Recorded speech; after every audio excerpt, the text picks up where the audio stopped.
the Peaks to Prairies Pollution Prevention Center.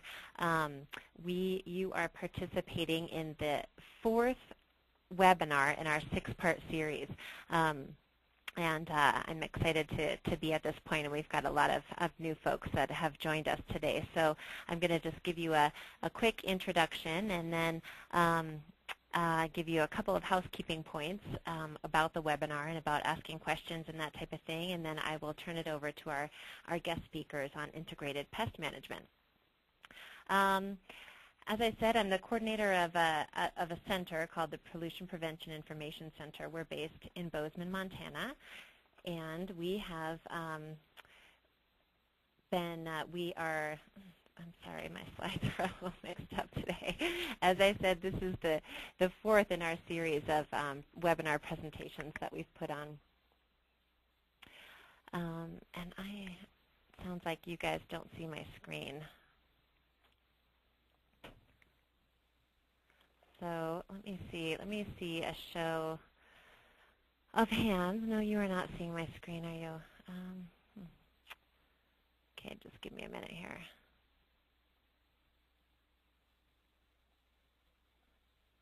Okay, well, we'll just run through this anyway. We started out with school chemical cleanouts. From there, we moved on to greens cleaning and school renovations.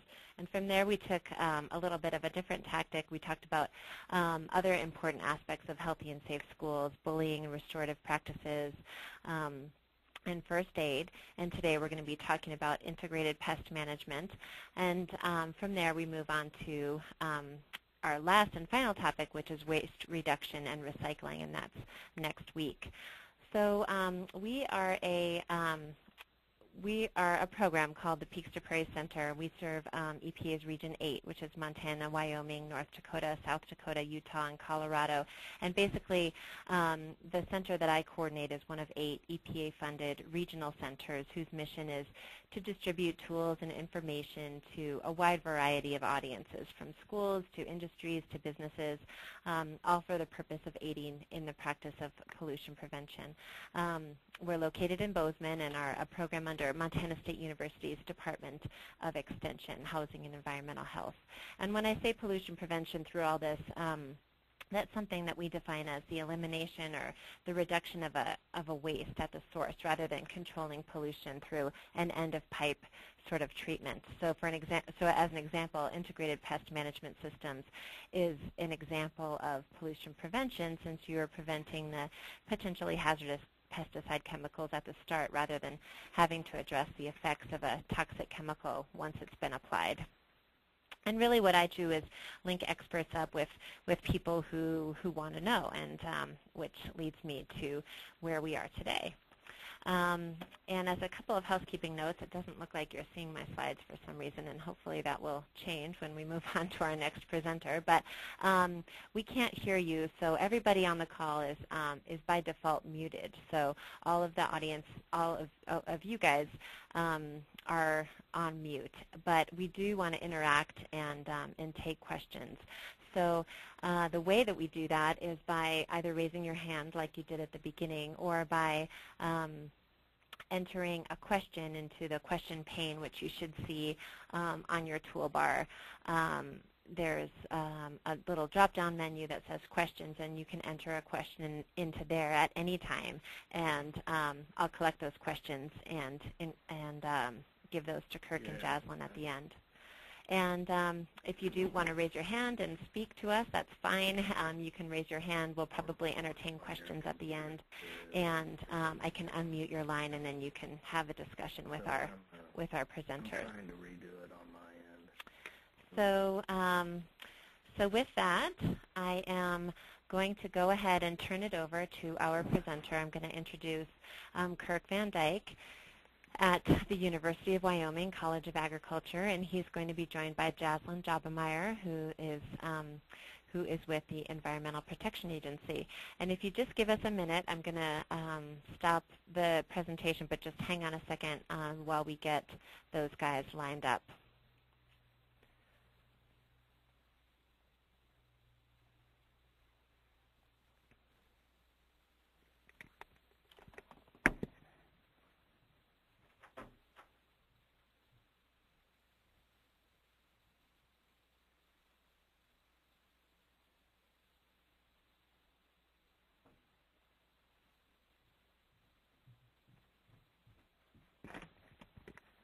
So, Kirk, are you out there? Yeah, I'm on a phone now. Okay. Can you hear Okay. me? Yes. Okay, I good. can hear you. I am still, whatever happened on my server end on the university still that kicked me out, it's not letting me get back into the whole presentation at all. So, Okay. Well, what so we does can, somebody have the PowerPoint? I have your PowerPoint presentation, and what we can do is get that loaded up. So just hold on Okay, a minute. that sounds great. Okay.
Okay.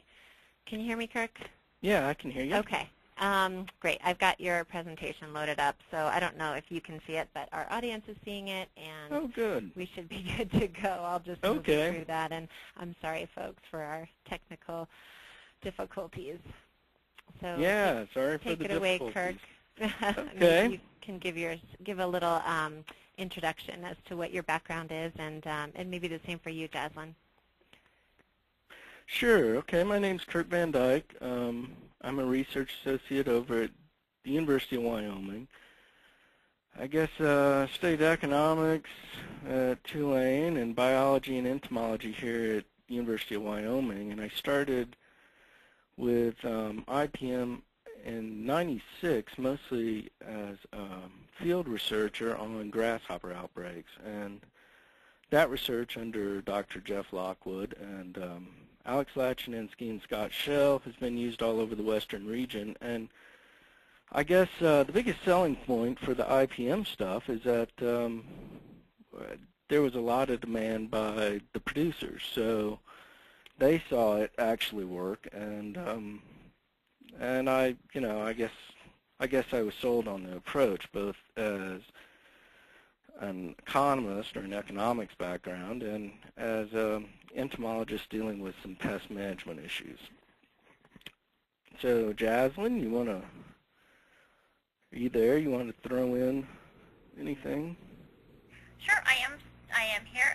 This is Jaslyn O'Brien. I'm with the EPA in Denver, and I've been with the pesticide program for about 7 years and working on IPM during that time as well. I have some agricultural-related degrees as well. And in terms of IPM, it is probably one of my favorite, sounds funny, but it's true, one of my favorite pesticide topics. Integrated pest management is just so common sense that once you start thinking in this way, I'm betting that most of you will take a lot of these tips and tricks home with you. So not only thinking about how to manage pests in the school environment, but also in the home environment. I know that that has been very true for me, in that I really don't have any chemical pesticides at home anymore because I rely upon a lot of these techniques that Kirk's gonna cover. So I'm very happy to be here, and I'm certainly a resource for all of you, even beyond this webinar. So thank you. Yeah. So I guess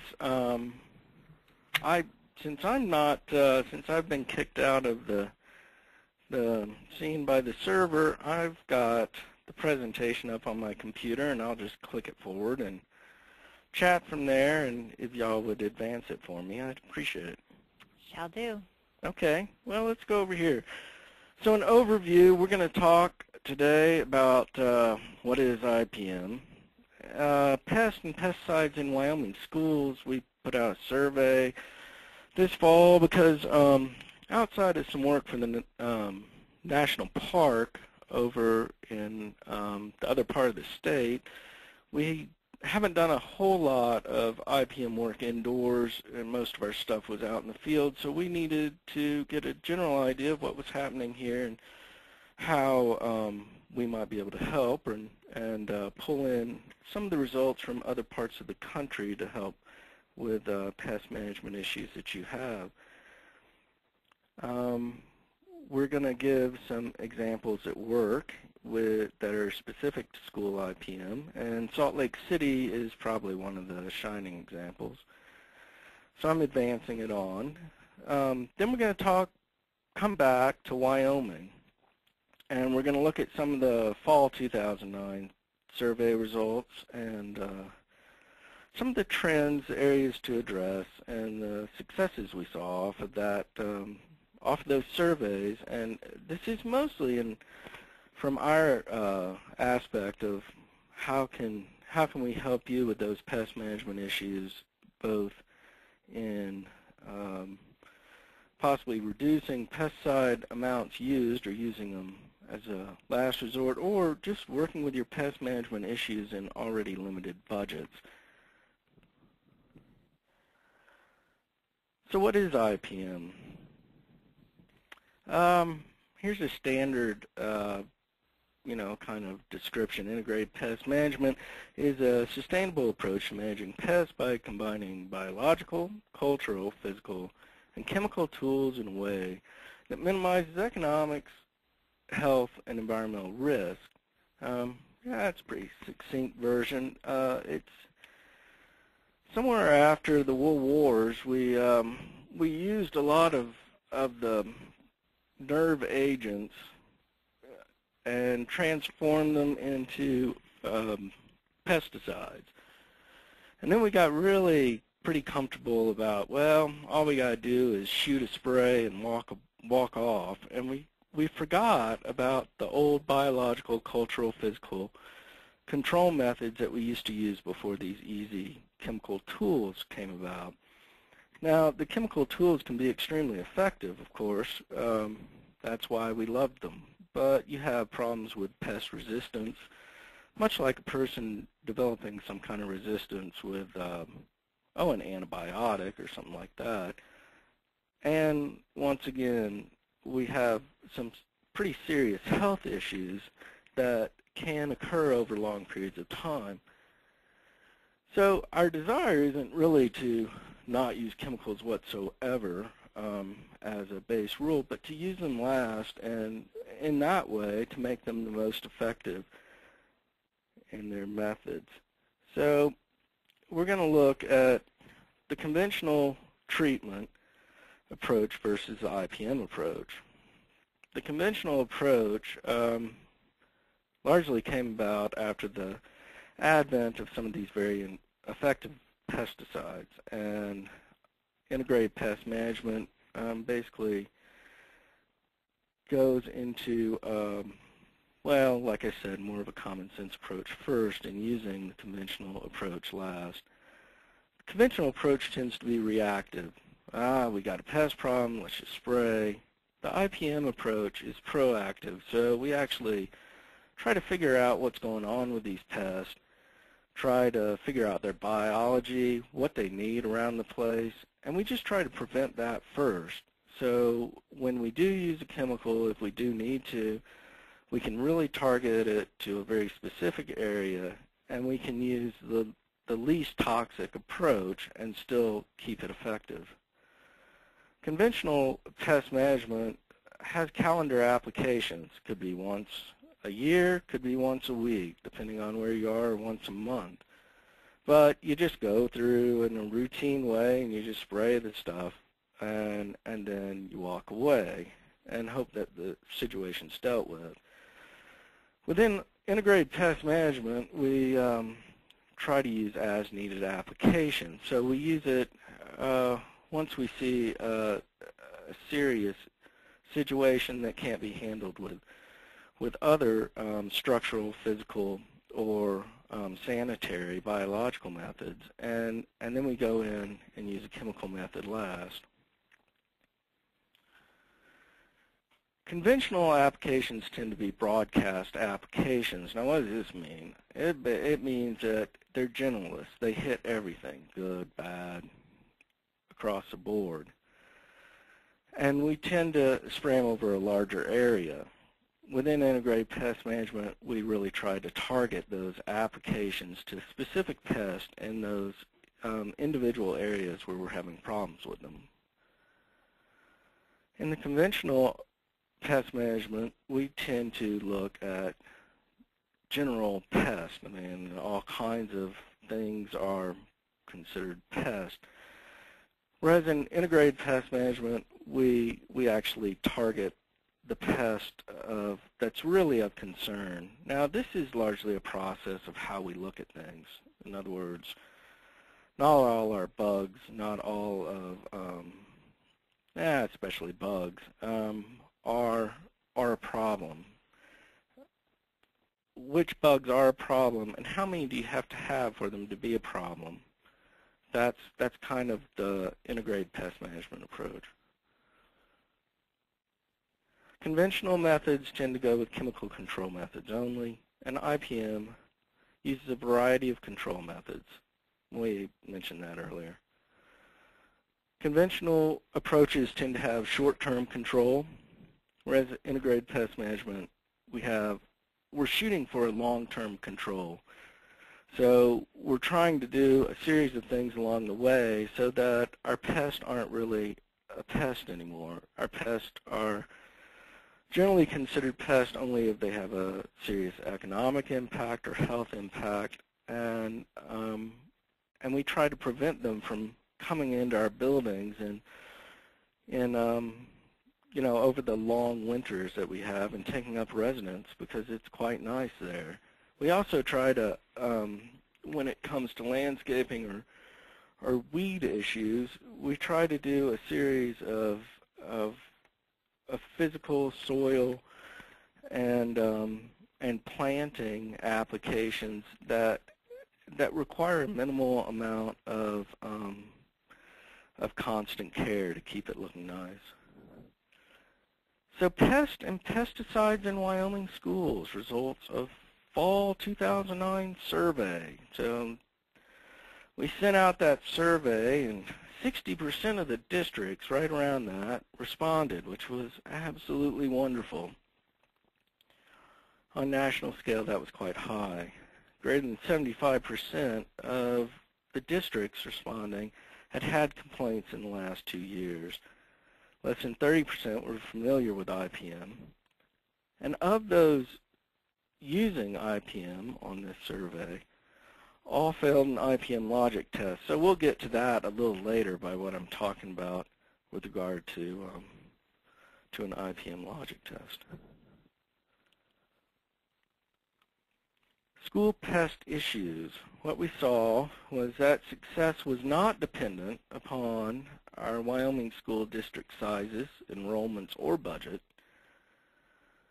but our success, or what was considered to be very effective, no complaints, a very seldom use of chemicals or chemical use that wasn't just a generic regular application, the success was dependent upon information and willingness, just willingness to look into alternative ways of dealing with our pest management issues. Our common school pest in Wyoming. There's a strange misconception out there sometimes that you know, these higher elevation areas, rural areas, we don't have problems, but we have actually some of the problems that occur everywhere else. Maybe not everywhere else, but we do have problems. And once they do start to emerge, why would a pest leave the nice building once they're there? The common school pests that we see are wasps, rodents, ants, flies, spiders, and quite a few people reported issues with weeds, and I'll get to the importance of that later on. Uncommon school pests, so by that I mean they're just a small number of isolated districts that have a problem with these particular pests. Cockroaches, termites, and bats. So with regard to the health risk of pests, I was going to turn this over to Jaslyn for a bit. Are you there? I am, Kirk. Thank you so much. Mm-hmm. Great. So a lot of times when we think about IPM, we think about reducing pesticides, right? So it's not necessarily eliminating the use of pesticides, but reducing them. But certainly, if we're going to go down that track, we have to also be sure that we're also reducing pests. So IPM is about pest control, too, because some of the health risks of pests can be both respiratory. This can be pet dander and feces, common causes of asthma, particularly when we're thinking about cockroaches in school and the asthma effects that cockroaches can have. I think about a year ago, a new technology came out that we can actually measure cockroach dander in schools. So that's a new tool that has just come out for this use. Pests can also cause infection. Those can be allergic reactions to stings and bites, and that's a very common pest control issue in schools, and I'll actually talk about that a little bit more in relationship to the Salt Lake City School District and what they have done. Pests can also spread viral or bacterial infections. And then more of an environmental risk, not so much a direct health risk, but certainly an environmental risk is the spread of noxious weeds or invasive weeds, and particularly here in the West. And those can certainly originate from schools, as they can trails, parks and recreation areas as well. So we have the health risks of pests, and we also have health risks of pesticides. That's really one of the drivers behind integrated pest management, is to reduce the exposure in terms of school integrated pest management, certainly to reduce the exposure to children from pesticides, because children, as many of you I'm sure know, are more susceptible, just like they are to other chemicals that we've discussed in other webinars. They're certainly more susceptible to the adverse effects of pesticides, both because they're not just little adults, as we like to say here in the EPA, due to their hand and mouth action and crawling around on the floors. They're ingesting a lot more of contaminants in the environment than adults may be. And oftentimes, pesticide exposures are difficult to diagnose. It's unlikely, at least initially, in the initial phases of an illness, to make that association between symptoms and pesticide exposure. Some of you may be from the Salt Lake City area that are on the line today, and I probably would be remiss if I didn't mention the terrible tragedy that is unfolding just north of Salt Lake City with respect to two children that have indeed died because of a very unfortunate pesticide exposure that wasn't immediately diagnosed as a pesticide exposure from our understanding. Pesticide risk can be, and you can forward it if there, thank you, can be either acute or chronic. Acute pesticide exposure can cause headache, dizziness, nausea, diarrhea, asthma, allergies. Again, very similar symptoms to a lot of stuff, right, that we're exposed to. And pesticide exposure can also be chronic, leading to cancer and other reproductive damage. So in terms of IPM, we're both looking to reduce those health risks of the pests themselves, cockroach, dander, for example, and the health risks of the pesticides as well. And I will turn it back over to Kirk. All right, thanks, Jaslyn. So what can schools do?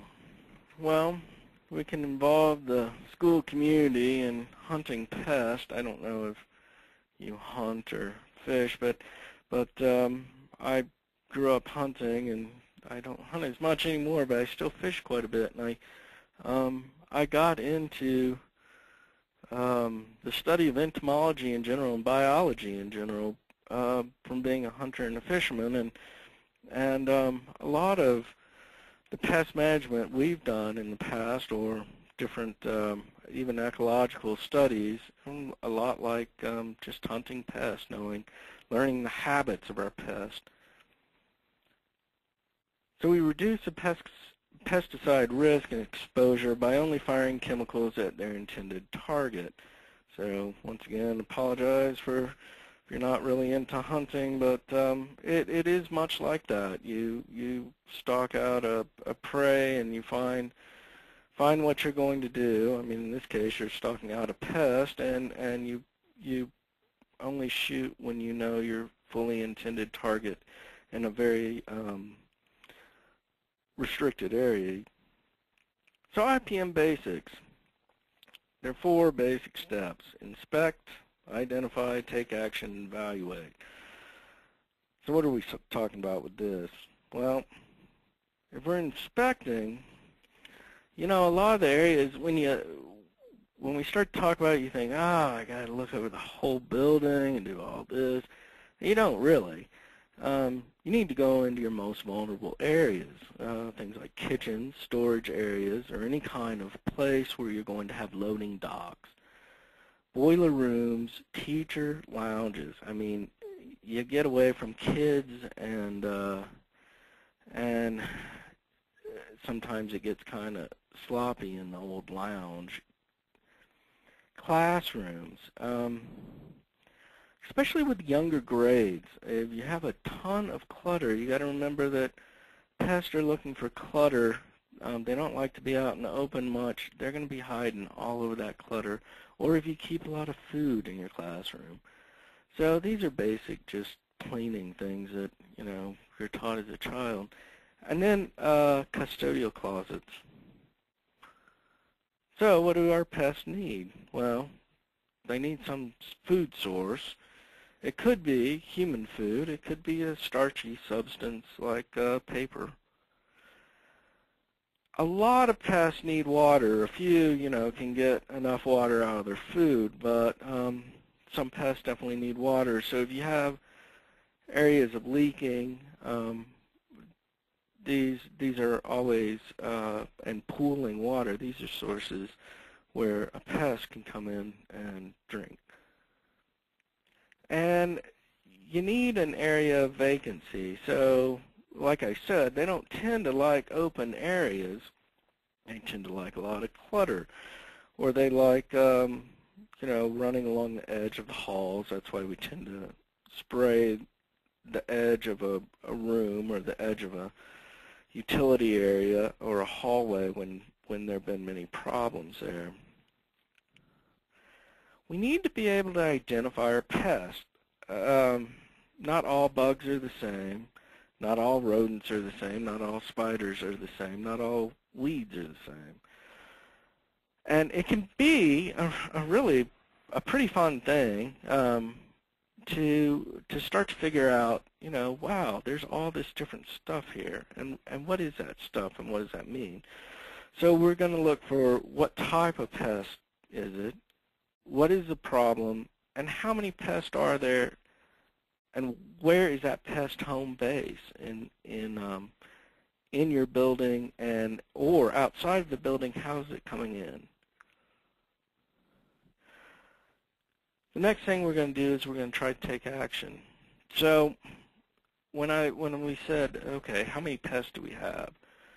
Well, this is a general concept of an action threshold. Well, basically what it means is, how much of this pest can I put up with before I really need to do anything about it? And, once again, it's pretty common sense stuff. Anything else, you're not going to make a purchase on anything in general unless you're going to weigh the cost and benefits of it, and that's what you're doing here.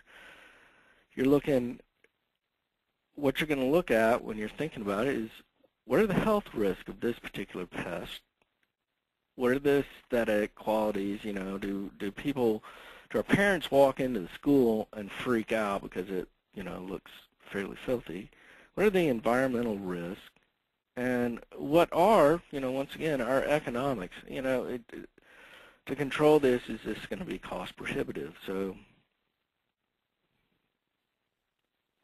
when we take action integrated pest management approach, we use chemicals last as what we spoke of earlier. We look at structural issues. We try to deal with sanitation issues.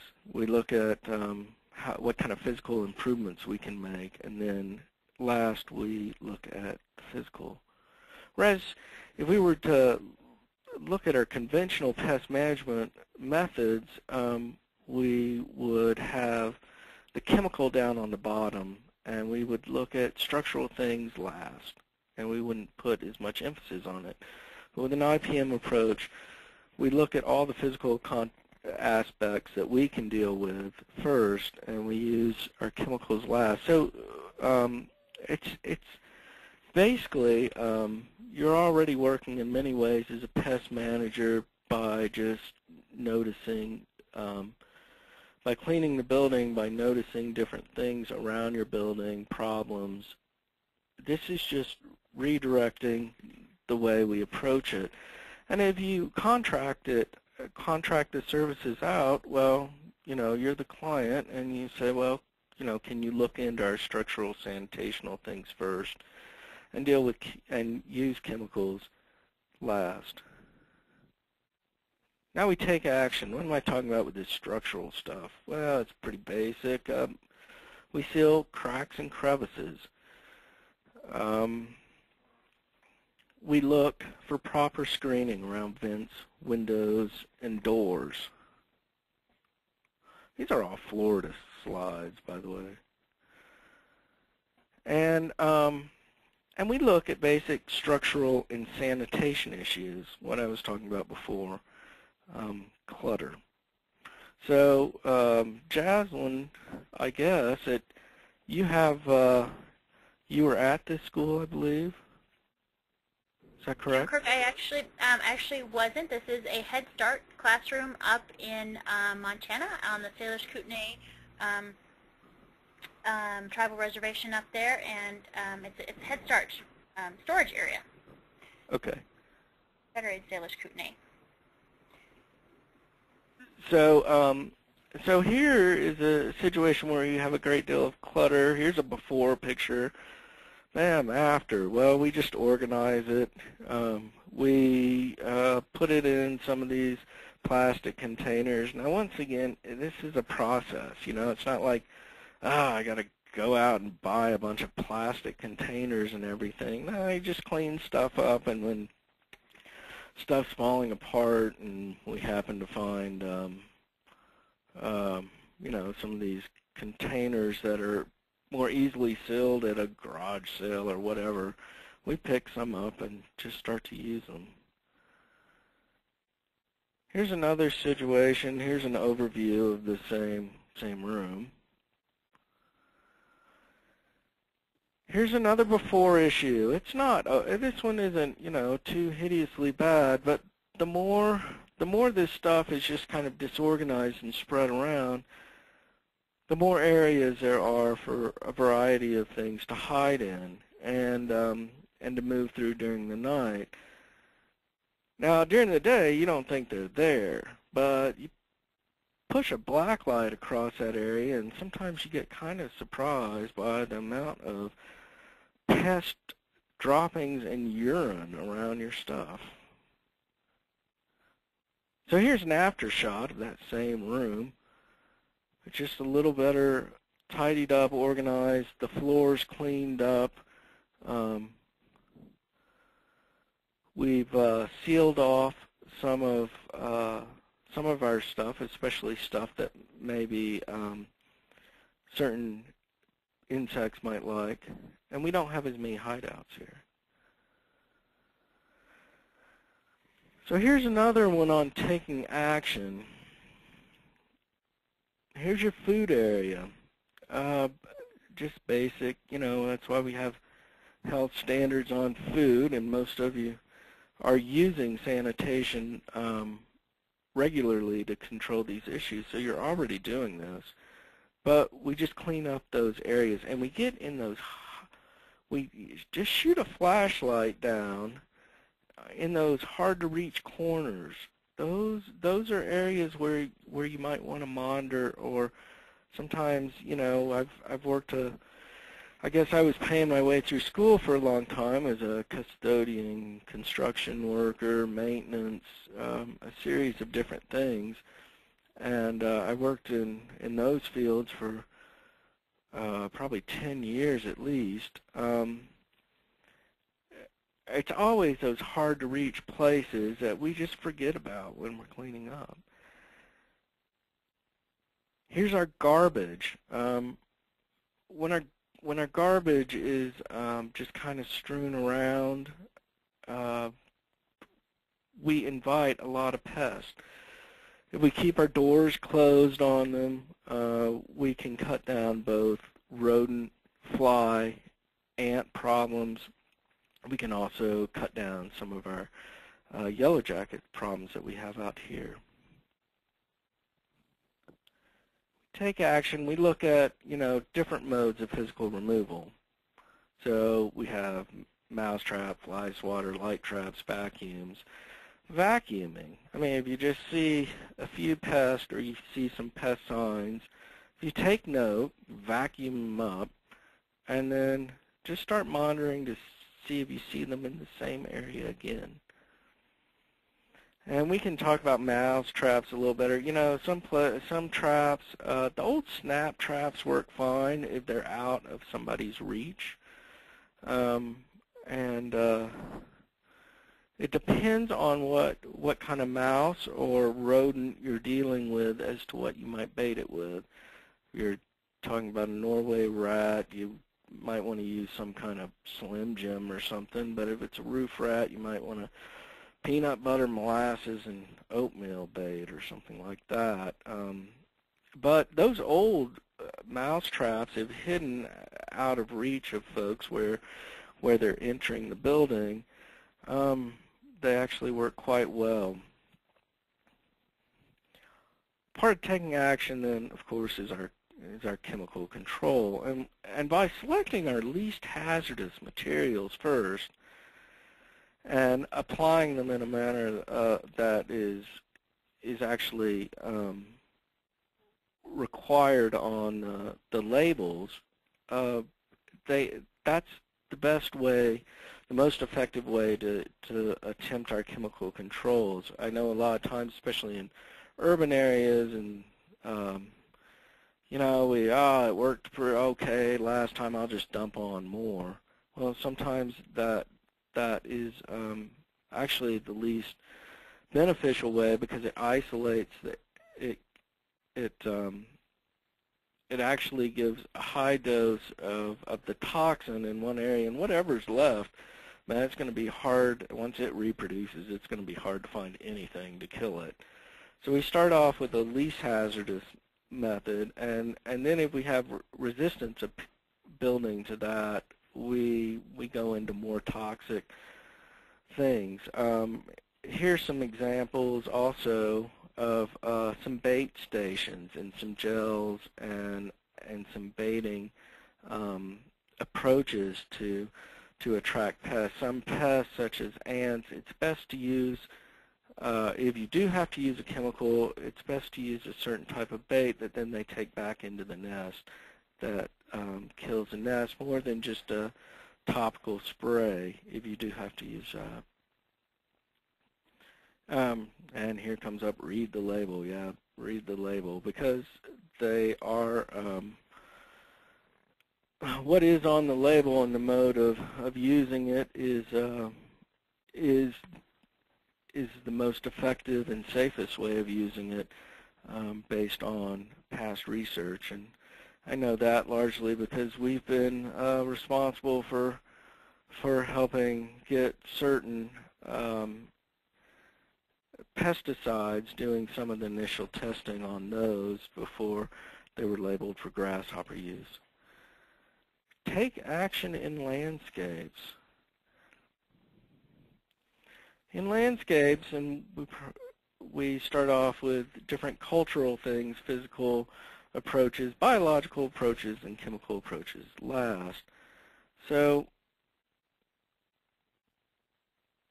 when I talk about biological approaches, certain insects can actually be beneficial insects preying on some of the pests that are problematic for you. And it depends on, of course, what type of weed issue you're dealing with. Physical approach to landscapes, basic weeding, mowing, mulching. And a cultural approach, well, maybe we change our mowing height or fertilizing regimen. Maybe we irrigate a little differently. And maybe we change our sites a bit. Now, I say maybe this largely because it's dependent upon your school and your site, and as far as which of these methods work best for you, and you know your area best.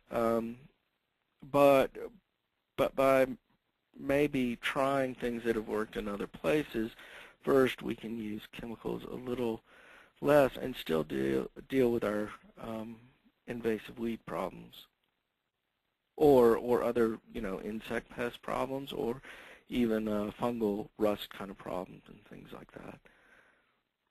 So one thing about IPM is it's important to evaluate it. Was the treatment effective? And what were the effects on non-target species? What worked and what didn't? And what can be done differently next time? So, it's no different than what we throw at kids with their test, and what we do to change up our testing regimens. We just do it the same way with these pests. We keep some records. We see if it works. If what we tried last time didn't work, we try something else, and we move on. Roles in school IPM. The staff.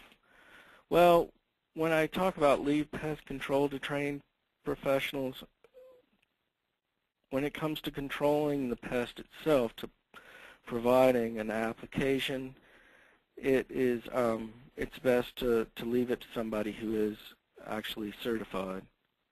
Restrict food and drink from the classroom. I mean, that's not to say you can't have parties or can't do anything like that, but clean up after it, and don't just have it piled up on over in the corner or on a counter and leave it there all the time without it being in a sealed container.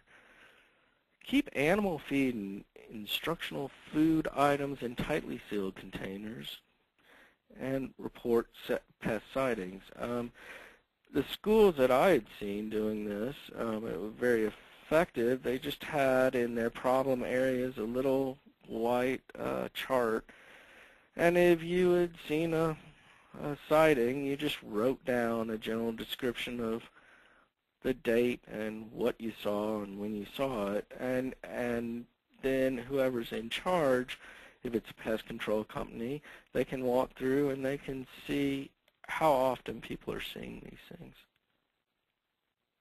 And students, keep food in designated areas and report pest sightings. Well, yeah, use some of those idle eyes that are just kind of wandering around. If you can bring some of the students into it, then that's wonderful. Drawbacks of school IPM. Well, it can be more expensive to start the program in the beginning.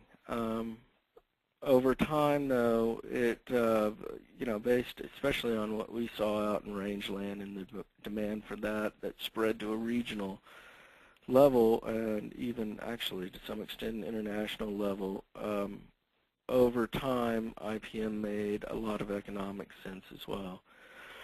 But initially it can be a little more expensive, basically because you have to spend some time re-educating yourself in certain ways with the pests that you have. Requires good communication and record keeping. Additional training may be necessary. It's a group effort and may require some ingenuity and elbow grease. You know, these are nothing different than what I was constantly taught in whatever class I took in school, from kindergarten all the way through graduate school. Benefits of school IPM. Well, we definitely reduce pesticide exposure, and that's a good thing. By that, we reduce our environmental risk. It's a proactive versus a reactive approach. And it's a long-term pest management approach instead of an immediate reaction to pest sightings. Over the long run, it is economic. Case study, and this I would like to turn over to Jaslyn because she was around, witnessed some of the Salt Lake City School District work, and Okay, great. Thanks, Kirk. yeah. Great. Well, yeah, we wanted to provide an example or two on real-life IPM implementation, and we're going to go right to Salt Lake City, Utah for that. They started their IPM program back in 2005, and since then they have been able to reduce their use of pesticides by over 90%, and they also, again, IPM, we're talking about reducing the use of pesticides, but also reducing the presence of pests. So they also have been able to decrease their pest presence by over 50% in that same time period. And in the last couple of years, they've only used 7 pesticide applications, which those of you who aren't familiar with the amount of pesticides that can be applied in schools, 7 in 2 years is tremendous. It's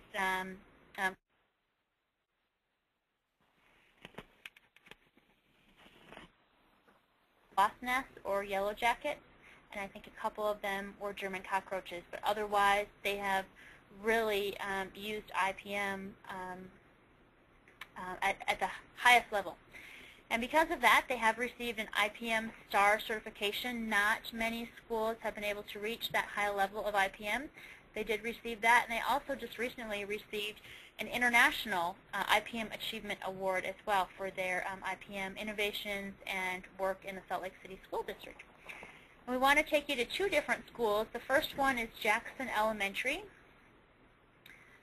And at Jackson Elementary, there were several different observed pests. And we talk about observed pests, those are either pests that we see signs of or that we see the actual pest. German cockroaches, oriental cockroaches, and mice. And Kirk alluded to previously the importance of identifying the particular pests that we're going to be managing. And here we're looking at 2 different types of cockroaches.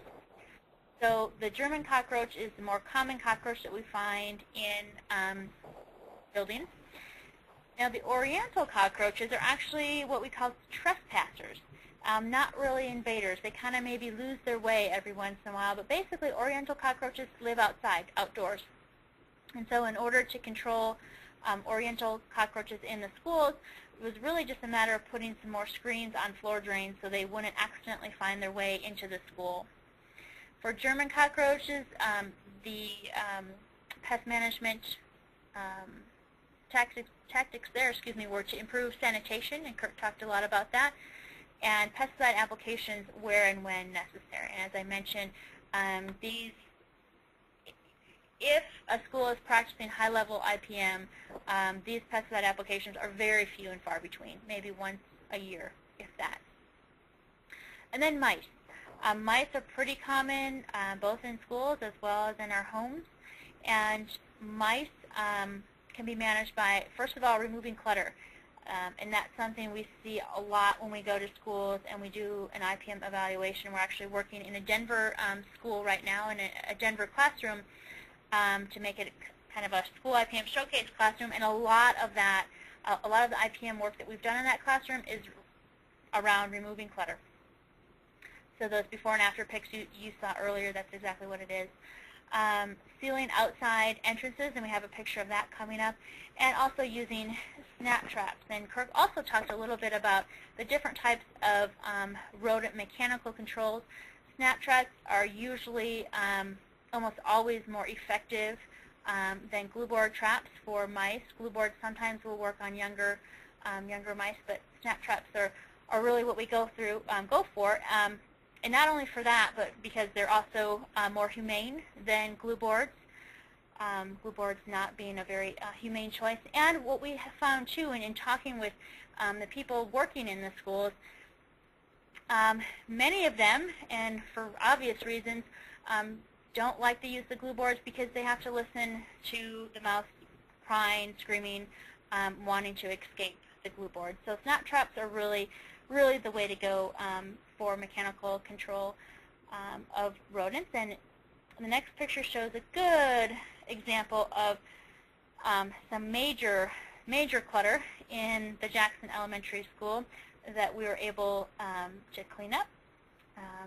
Because again, if you have this amount of clutter, not only can those critters hide at night, or really even during the day as well, it also makes it virtually impossible for the custodial staff to come in and clean. And then the next picture shows a hole in the outside wall of Jackson Elementary where mice were getting into the school. We also saw this in other schools during our initial visits to Salt Lake City, where they would have chronic mouse rodent problems or voles coming into the school. And really, it's just a matter of kind of really just getting down on your hands and knees with a flashlight and poking around. And we were able to find a lot of these entrances, actually, that over the years mice were using as little highways into the schools. Moving on to West High School. West High School, again, I don't know how many Salt Lake folks we have on board, but West High School is a very old school. I don't know exactly how old it is, but it is old. It is in the central part of Salt Lake City. And those pests were very similar that we observed at the Jackson Elementary School: mice, German cockroaches, with the exception of bats.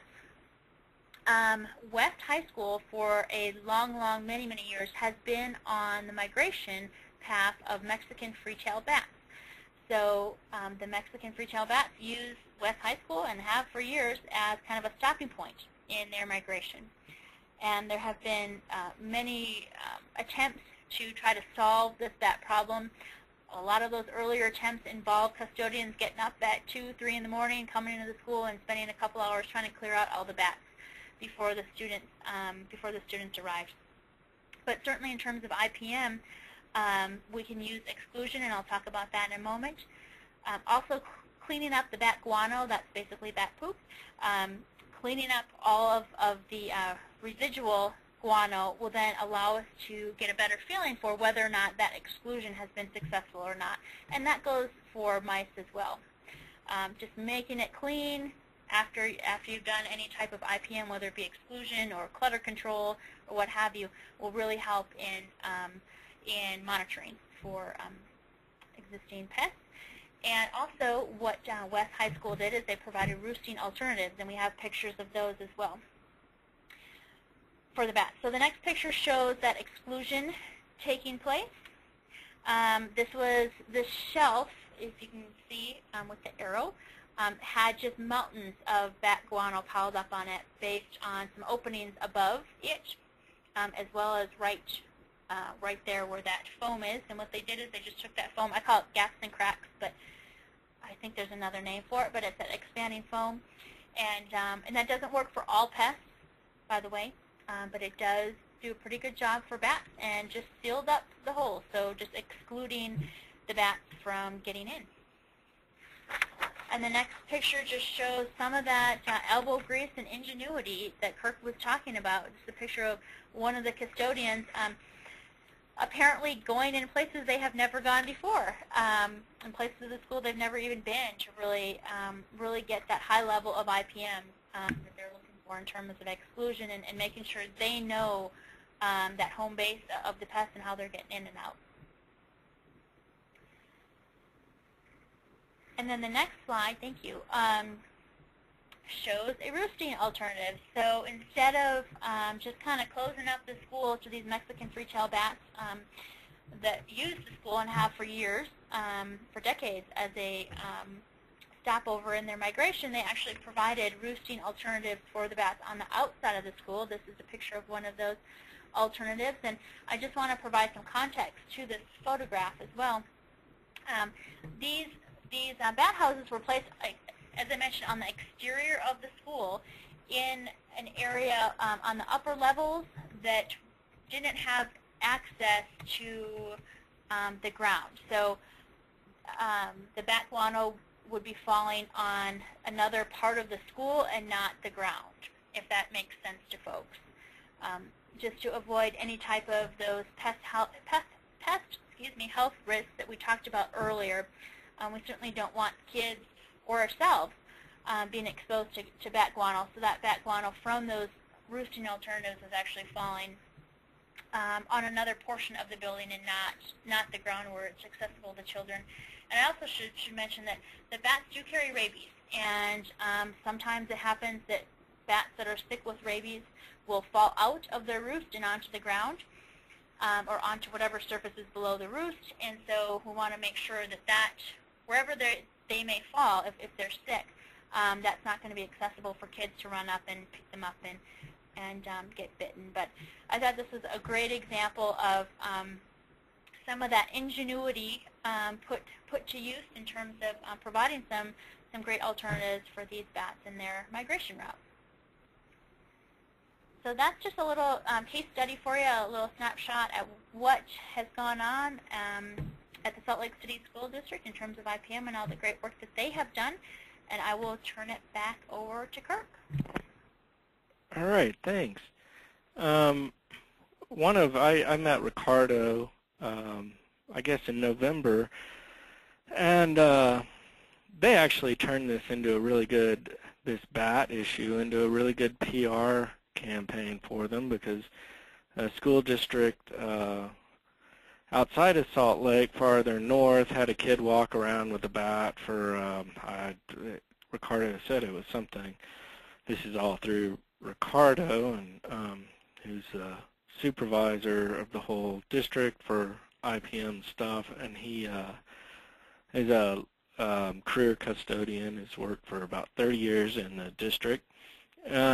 They had in another district a kid that was bitten from a bat after he walked around with it for 4 hours. Well, that created a real mess, and all kinds of kids had to receive rabies shots, and it was a PR nightmare. And when they kicked down to Salt Lake City and said, hey, don't we have bat problems at West High School, West High School was able to turn around and say, oh yeah, this is what we do about our bats, and it turned into a great PR campaign for them unexpectedly. So there's a positive side to it as well. Now we're going to jump back to Wyoming. What we learned from our district's administration maintenance efforts with the survey, and thank you very much for that, those of you who are listening.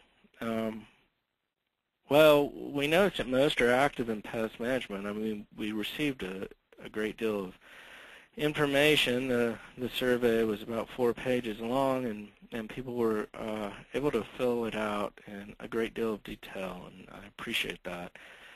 Most have a clear economic and or health concern within their district, and they're trying to get the best bang for the buck.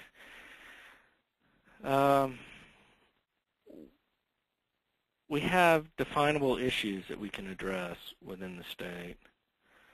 So I'm going to talk about a little of them, and I mentioned earlier failing an IPM logic test. I'm going to go through a little bit of that.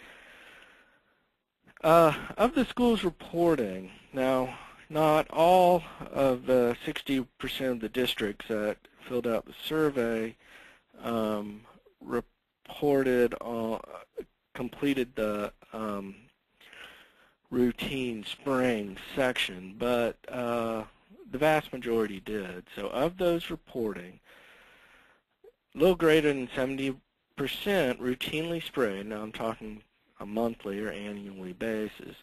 Their food service areas, their classrooms, their hallways, athletic fields, and playgrounds. Now that doesn't mean that each district that routinely sprayed did all these areas, but 70% of the districts did one of these areas at least.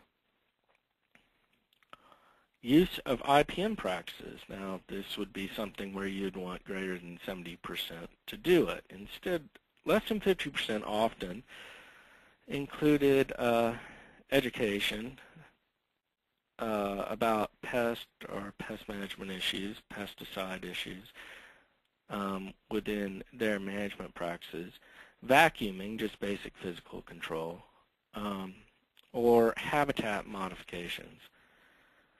Around 50% of the districts that reported often include food reduction, monitoring, or sealing in managing pests, and these are practices that, you know, we can, if we got those up above 70% or around 100%, we could potentially reduce the amount of regular spray applications that need to be done.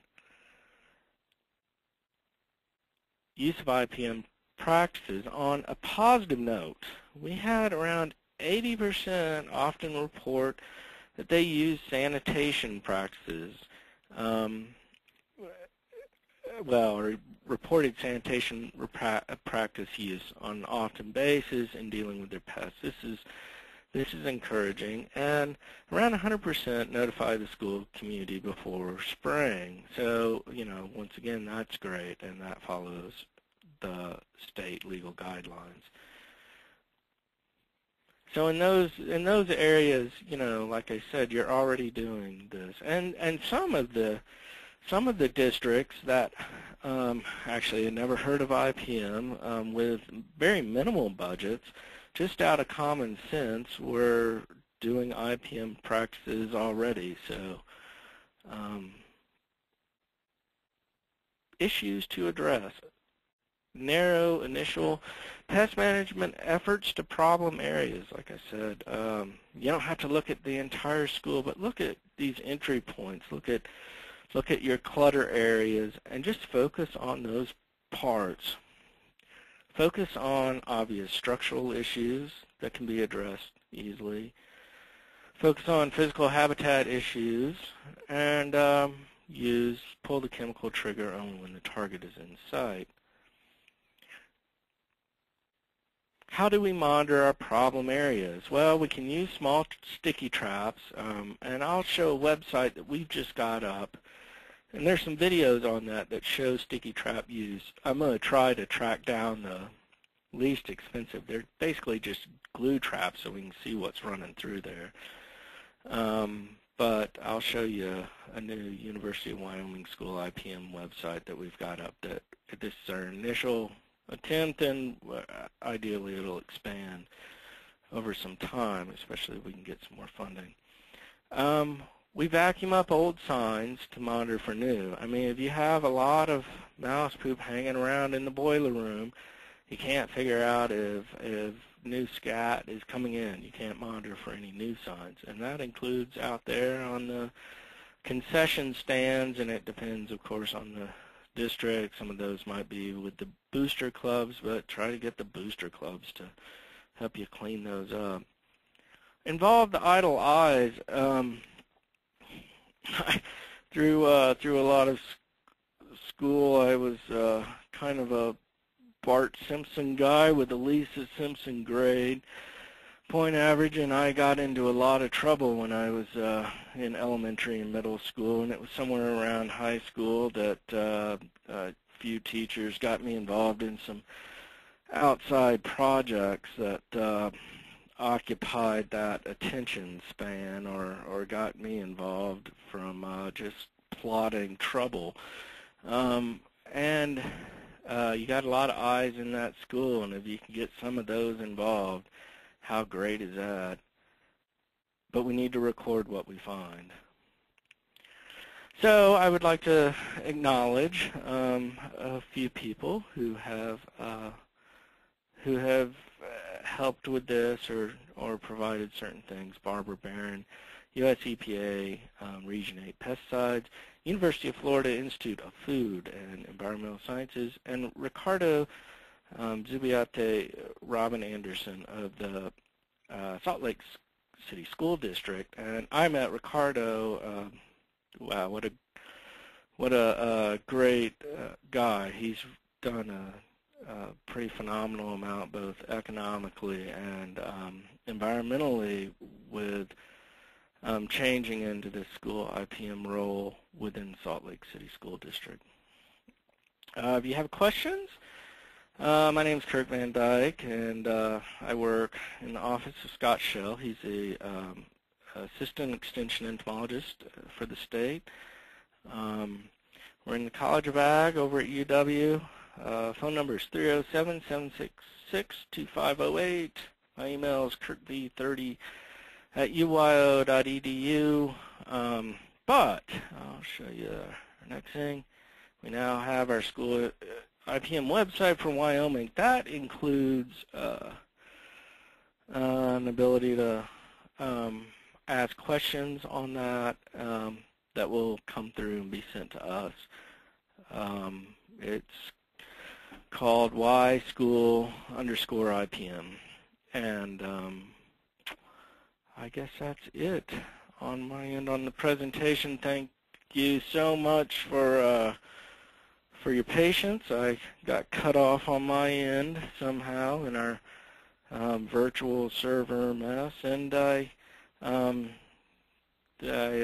thank all the other presenters and organizers of this, because this turned out to be quite the cooperative group effort of people who have never met in person. So thank you very much, and I appreciate everybody, the audience's patience with us kind of sorting this out. Thanks, Kirk. Jaslyn, did you have anything to add? Anything you wanted to wrap up with? Not so much. I guess I just want to echo Kirk's appreciation for everybody who's worked on this webinar. We really appreciate it. And for Kirk as well. I don't know how much he alluded to it earlier, but Kirk is a relative newcomer to school IPM, at least in Wyoming in his current position, and he has just taken over this role with so much ambition and knowledge, and what a wonderful resource for the citizens of Wyoming. We really appreciate all the great work, Kirk, that you're doing up there. So thank you so much. Thanks. Great, and I'm just going to answer a couple of questions, and then I'm going to ask you guys a couple of questions. There was some questions regarding whether the presentation would be available after this was over, and this one and all of our presentations that we've had so far are available. Well, this one will be available by tomorrow, but and all the others are available at our website at peakstoprairies.org. So PEAKSTO prairies.org, and I'm sure you've all seen that link in some email that I've sent you if you're registered. So that will be there, and the presentation is also recorded. So if you need to listen to it, you can do that. Kirk, one woman was wondering whether it's possible to get a copy of the survey that was used for the schools. Well, we on this website, you can bounce over there. There's a taskbar on the side, on the right-hand side, and it lists a series of different pages. And on that, there is the survey results. It has a way to take an online survey if you're a school that didn't before, or if you're in a child care facility, any kind of public building in the state. So it's a modified one of what we did on the school one. But we have the overall findings of the report, just a basic I think it's 2-page summary of what we found in our fall 2009 survey, and that is there for download or viewing. Great. And Kirk and Jocelyn, if a school decides that they want to move forward with an IPM, what is their next step? Are there people that they can get to come and do a walkthrough with them, or should they just, kind of use these tools that, use the school IPM websites and tackle it on their own? What do you suggest? Well, I guess on our end, I initiated some contact about doing a pilot project.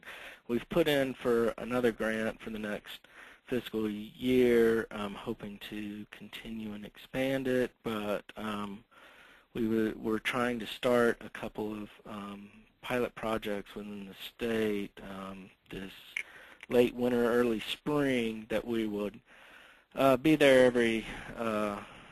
that we would set up training for and go through on monitoring once every couple months So for a calendar year. A training that a school could attend, or something that No, we would actually be going. We would be going to the school, and so we would do it on site. The whole thing would be around the school. Outside of that, the hope is then with that, depending on funding, would be to expand that to other districts. We're hoping to update as well, because we deal with such large distances around the state, and we're hoping to update use the website and update it on a regular basis to add more information about specific issues people are having, but also where questions can be sent here, or possibly if people put out basic sticky traps that we can, that you can send them in and we can ID and tell you what you've got and what you're dealing with a series of pictures. So we're hoping to as well set up some remote communication between school districts and the university here. Great. So that's our initial plan at this time. We just got into this, I think, starting in October. So so this is all pretty recent for us. Great. Jocelyn, did you have any other next steps or first steps suggestions? Sure, yeah, well, we do have a number of resources on our website, and you can go to www.epa.gov, and from there will be a search box, and you can just type in school IPM or pesticides, and that will get you a more broad variety of resources. So we have some online resources, and there are a number of other sites as well. Just Googling school IPM will get you a whole lot of different school IPM resources. And then if you're outside of the state of Wyoming and really interested in doing a school IPM program, or at least some evaluation work, and maybe that would lead to an implementation program, feel free to give me a call, send me an email. I can put you in touch with the right folks in your state or tribe, and that would include North and South Dakota, Colorado, Montana, and Utah, and the 27 tribal nations within those states. And I guess likewise, if you're in the state of Wyoming and you would like, and you'd be interested in a pilot project in case, things don't pan out with who we've initiated contact with, please drop us a line and tell us your interest, and we'll get back with you. And an audience member, too, pointed out that there are also weed and pest districts in Wyoming. Yes. That can be a local resource for schools. So thank you for that, Erica. And, yeah, thanks for pointing that out, because we've worked a lot with different rangeland outbreak scenarios with the county weed and pest districts, and they have in the state of Wyoming, and they've been actually really wonderful to work with. You have some great professionals in the state. I have another question, probably for both of you, and this is a question about vehicles. So the question is, what about vehicles? For example, we set traps up in our vehicles, but we still have a rodent problem. What can we do? Oh yeah, vehicles are tough here. I mean, I'm kind I've found more than once a mouse jumping out after I've been camping for weeks or doing field work for weeks and had them bounce out and running around as I'm driving. So,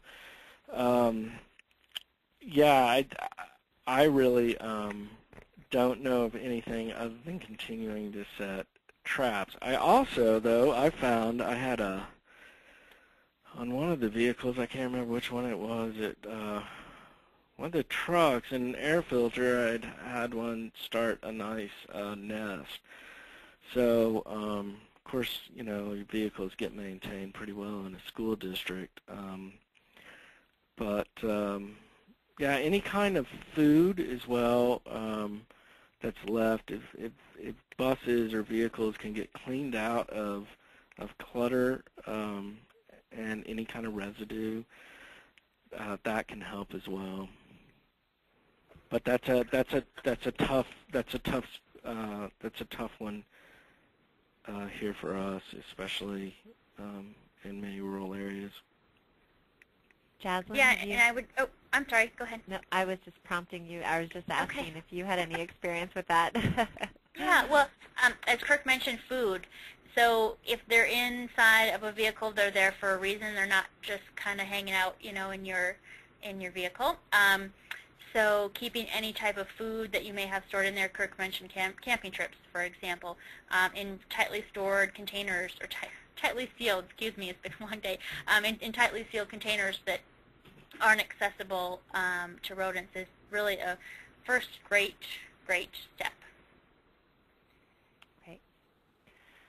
And then maybe one final question here. I had this question too, was that you talked a little bit about the logic test, Kirk, and Right. a couple people were wondering exactly what it means that schools failed the logic test. What exactly? Well, it wasn't. You know, it's not really. It's a fairly common scene, and it's nothing. It's nothing overly derogatory or anything. But it is if you are. We often. I mean, it can be on all kinds of things. We set up and we say, well, if we're going to do integrated pest management, then we start with structural, physical, cultural kind of things and use chemical last, and we don't do it on a routine spraying. So if you're a district supervisor or a superintendent or a supervisor of maintenance and custodian, and you are